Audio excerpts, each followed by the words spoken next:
I'll write down the gist of what he said in bullet points. He started by apologizing relentlessly and admitting that he pretended to be stupid before because he couldn't immediately think of something to say for himself. He said that immediately after he started at his job, he realized the atmosphere was like a frat house.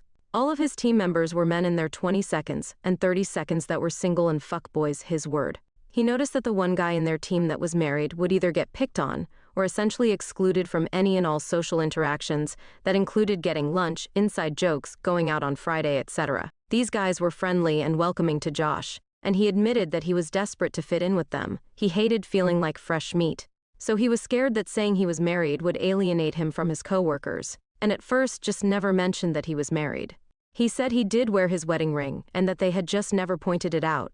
A few months in, they were all out drinking after work. He admitted that after one of his workmates saw a picture of him and I on his lock screen, they asked him who I was. And in a moment of panic, he said, "My sister." He was really apologetic at this point, and he was crying a lot. He couldn't even look at me, and he was just reading what he had written down. Anyway, he said that from then, he basically dug himself a deeper and deeper grave, because they kept grilling him about me and wanting to see more pictures of me. He said he had let it go on too long, and that he didn't have the balls to admit to the lie. They would always bring me up and ask shit like, "Did you give her my number yet?" or joke that they had slept with me, etc. So when he got that message from Jake, he essentially thought it was just him taking the piss. But he didn't like the jokes they were making about me and said that I was married in hopes they would stop. They didn't. He said that this wasn't the first time he told them I was married.